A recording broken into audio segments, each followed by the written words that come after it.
And we invited folks to blow shofar, to sound the shofar, and folks to then offer reflections. And while the commandment is to hear the sound of the shofar, the whole way of sounding a shofar is interesting. And apparently, having talked to the cantor, we still have a couple of spots if any of you want to sound the shofar, which we will then put up online to welcome each day. And so I thought I'd do a little exercise here showing you how to sound a shofar. Do any of you have a shofar at home? If Yes. you do, now is the time to go get it.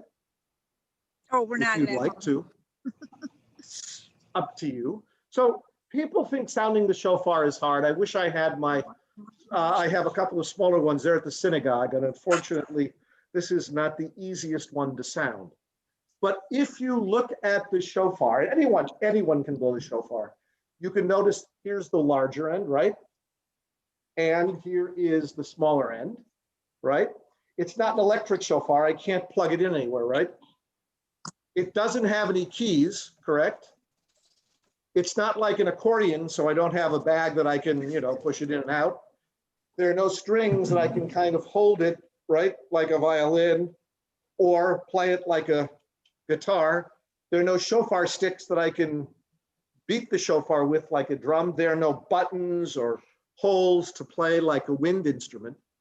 So the question is, how do you make a sound on the shofar? I don't even have, oh, Audrey, good, you got yours. You can unmute yourself, Audrey. I don't even have a mouthpiece on this end with which to make the sound. So people ask, how do you make a sound on the shofar?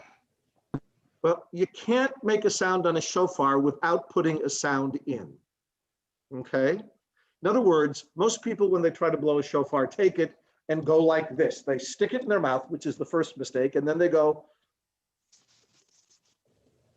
And fortunately, you're only doing this with people with whom you're hunkered down with, okay? Because we don't want to spread the virus anyplace else. So they can huff and puff, that's a different story. And nothing comes out, right? So how do you make a sound from the shofar? How do you make it sound more like?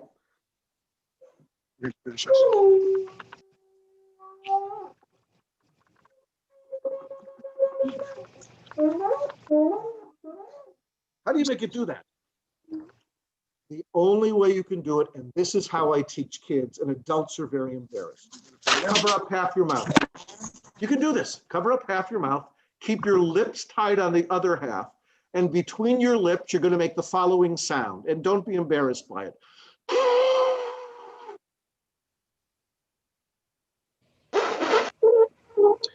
Andrew did it? No, you're not whistling, guys. You got to keep the lips together. It's going to come out. Oh, I heard somebody else. And so what you do, as Gloria's about to do, you make that sound and you bring the shofar up to the sound like this.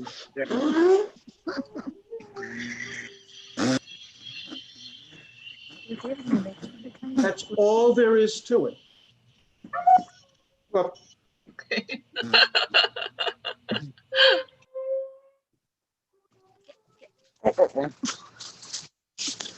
No.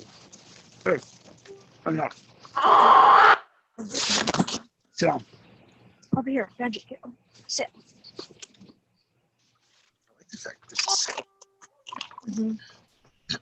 there's a lesson in this.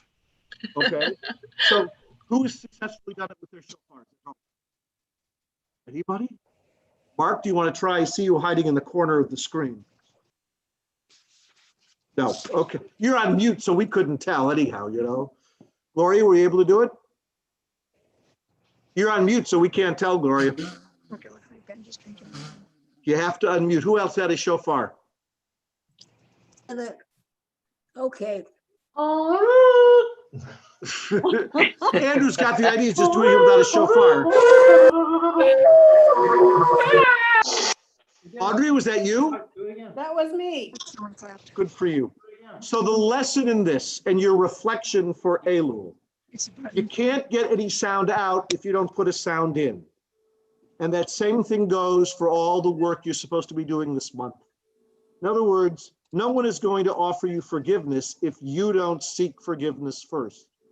You have to open your mouth, put some wind to it, and go to the people who you wronged, who you hurt, perhaps against whom you sinned, and say, oops, I sinned, I goofed, I hurt you, I apologize. That's what they need to hear. That's what you need to do. So like the shofar, which doesn't sound like anything until you put something in it, Don't do that. forgiveness can't take place until you put something in it.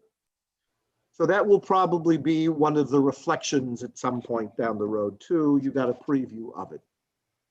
So I wish all of you Shavua Tov. For those of you who are with us on the stream or on Facebook or on YouTube, we wish you a good week. And for all of you, may it be a better, sweeter, and healthier year in the year to come. Shana Tova Mituka,